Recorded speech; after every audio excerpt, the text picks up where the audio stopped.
no shortage of jobs in the STEM field. All studies conclude negative. There is little credible evidence of the claimed widespread shortages in the U.S. science and engineering workforce. Science and engineering occupations are the leading edge of economic competitiveness in an increasing globalized world. No one has been able to find any evidence indicating current widespread labor market shortages or hiring difficulties in science and engineering occupations. All have concluded that U.S. higher education produces far more science and engineering graduates annually than there are S&E job openings. The only disagreement is whether it is 100% or 200% more. American high school students are taking more math and science courses than ever before. While UCLA's respected annual surveys of entering college freshmen show that over the past several years, nearly 40% have been reporting intentions to major in a STEM subject. The evidence all points to high levels of students' interest, high performance levels among the students most likely to pursue majors and careers in science and engineering, and a large number of graduates in this field. Oceans are boring and they inspire no one. Carlisle 13. There has been an explosion of deep water exploration. I can tell you the ocean is excruciatingly boring. The vast majority of the seafloor, once you get over 50 miles offshore, is barren, featureless mud, but in space you can see all the way through nothing.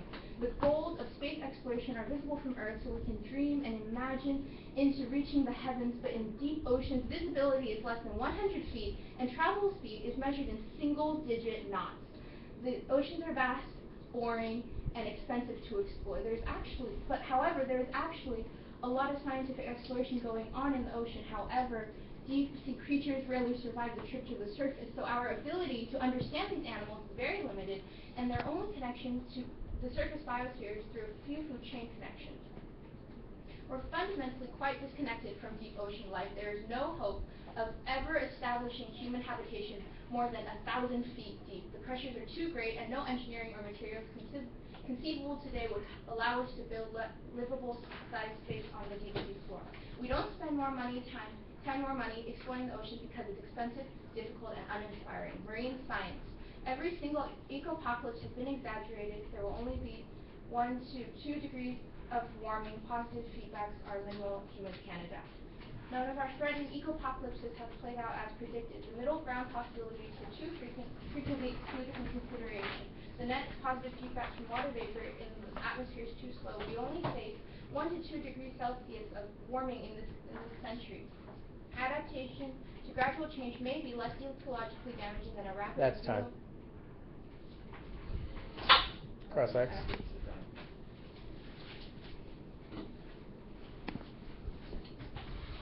You said the NOAA solves now. How is NOAA solving this problem? The NOAA is solving this problem by putting in the funding for this. Well, they don't have enough funding right now, and so giving this money to the NOPP really wouldn't be helpful because the NOAA already has many programs that are leading to this, as mentioned. Okay, but and what was the U.S. benefit from not doing the plan and sticking with the status quo?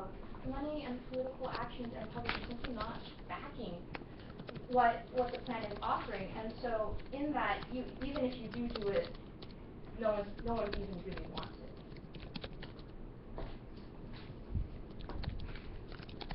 Okay. And so if the NOAA is already doing the plan, why don't they have the funding that they need? Well, obviously, they don't have the funding because they're too small of an agency. So what we need to do is give them the funding and allow them to have the funding to create themselves into a bigger agency. They are more coordinated than the NOPP, as is very obvious. So again, giving this money directly to the NOAA would be more beneficial. That's process. Okay. Prep? No. Yeah.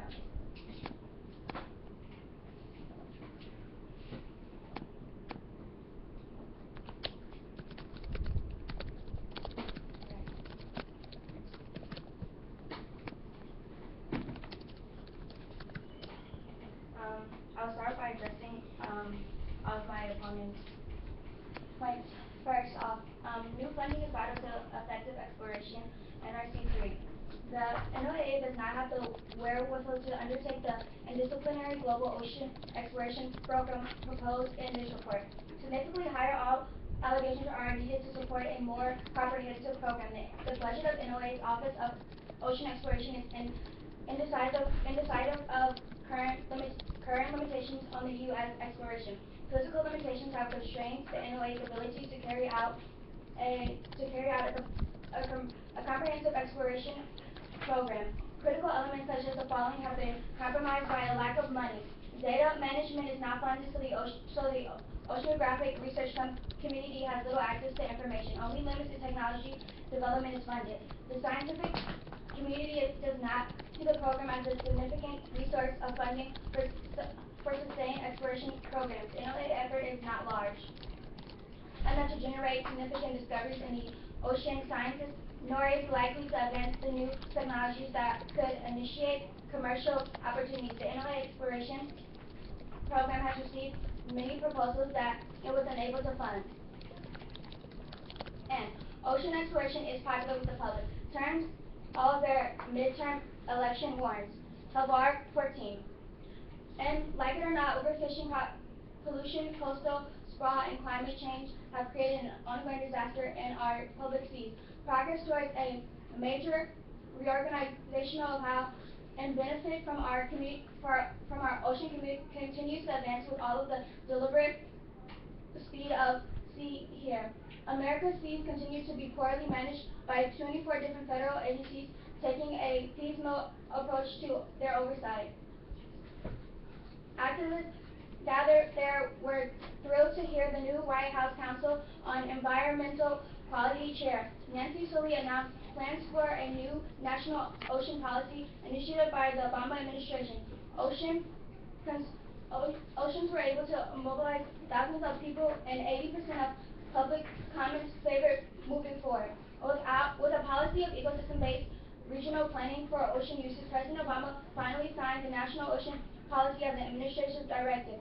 House members of the staff to advocate for getting the National Ocean Policy underway. The public wants action for our ocean, coast, and communities where depend on them. One can only hope. By the end of the Obama presidency in 2016, we see some tangible improvements in how we treat our ocean through better coordination and planning among agencies and stakeholders. At the point we can raise our public seas to the level of public policies begin to sustain both our economy and the health of the ocean.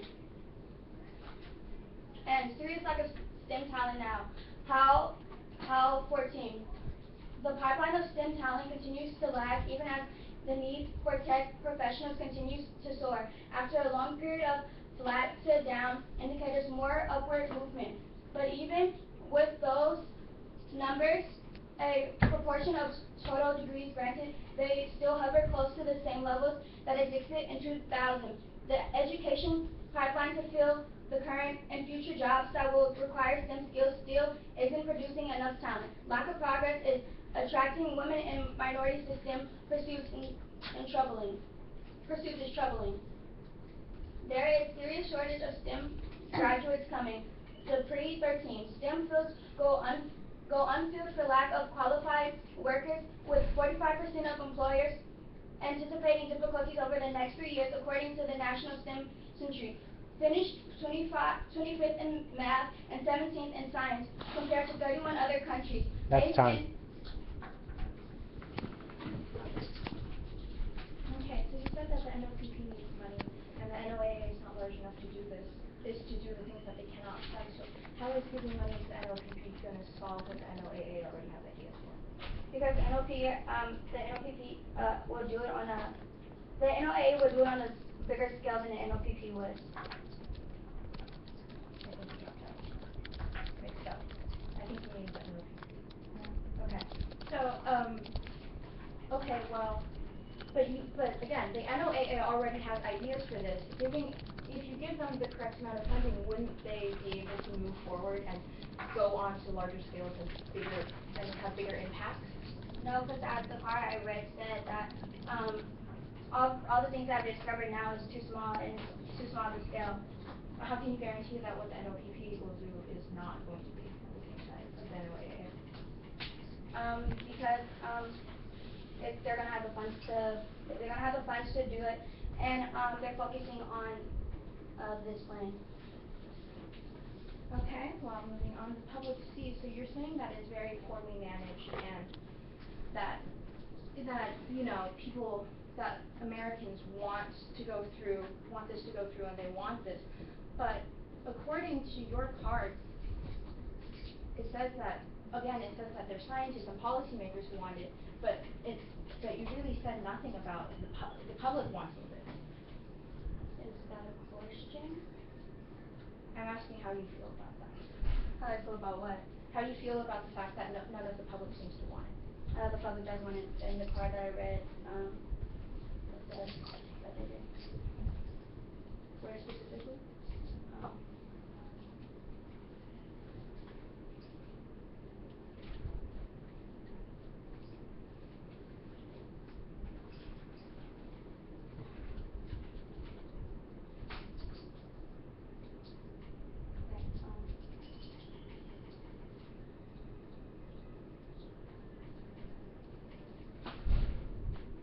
okay, it says the public wants action for our ocean, coast, and the communities that depend on them. Okay. Well, okay, then moving on to STEM. You said that STEM needs people and that they have jobs. They need more people going into STEM, but still, giving the money to the NOPP does not directly link to having more STEM jobs. How do you respond to that? How is STEM going to lead? How is giving money to the NOPP leading to more STEM jobs?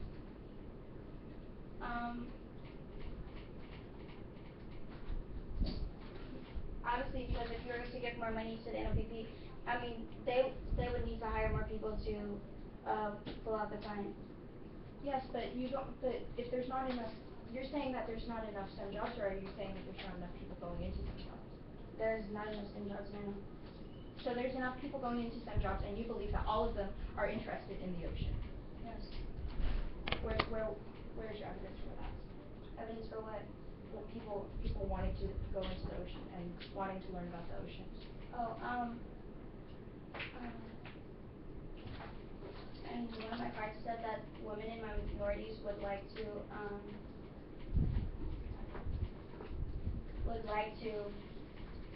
go into STEM. STEM education, but not specifically the ocean, correct? Yeah, but by them wanting to go into STEM education Does not imply that they would like to go That's into time. Prep. I can help you. So I'm just gonna basically go over what my opponent said and give my answers.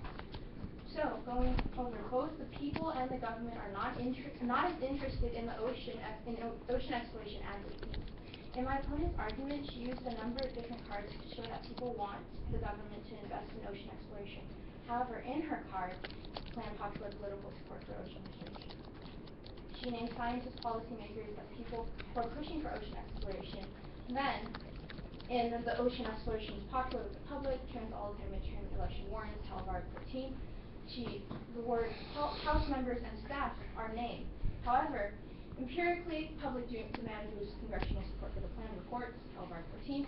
It says that in 2013, over 100 meetings with senators, House members, and their staffs to advocate for getting the national ocean policy underway. Still, today in 2014, only 4 of the 9 regional bodies have held meetings.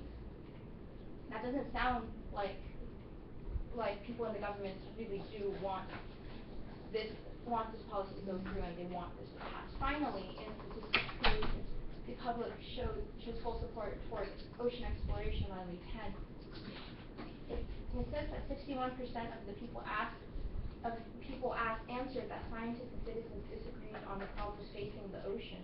Well, considering the fact that scientists are the people pushing for this, and as well as government officials, if 61% of the people don't particularly agree with this, how do we know that the NOPP would like this to go through?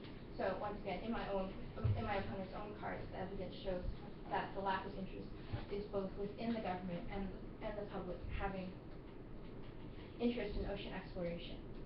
So going into that, the NOPP needs more money, is what my opponent has said. However, again, the NOAA does have many different projects going on that they simply do not have the funding for. Giving this money to the NOPP, which is very messy and very uncoordinated, doesn't seem to be helping, as her case doesn't specify how it would. And again, in STEM job research, there's nothing that there may be a lack of STEM jobs, and there may be people who, if the NOPP got the funding for this, they may want to go into STEM jobs, but again, the NOPP doesn't provide a way for jobs to come out, and even if it did, there is no real evidence that says, there's no concrete evidence that says STEM jobs would be in the ocean, would even attract people at all. Prep time. Yeah.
Okay, first start off with some of my opponent's points. She said that the people aren't interested, and that she said that one of my cards even said that, but my Hellbot card that she was talking about said that conservationists were able to mobilize thousands of people, and 80% of public comments favored moving forward with a policy of ecosystem-based regional planning for ocean uses. So this is saying that the people are behind it, and like she said, the scientists are behind it too. So if the people, the government, and the scientists are behind it, what is stopping this plan from happening now? Obviously, the NOA should happen because everyone is behind it. Also,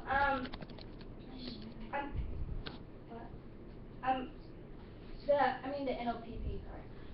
Also, she said that the NOA has many different plans going on now. Exactly. The NOP will be focusing on this plan and fulfilling it. So that's why, and the NOPP will be doing it on a bigger scale than the NOAA can. And so that's why you should go with the NOPP, because they can do a much better job than the NOAA can. And she said that there's no interest in ocean exploration, but there is, because the people are backing it up, and the scientists and the government. So if there was no interest, then nobody would want to do the plan, but everyone is behind it. So obviously there is an interest in finding things about the ocean.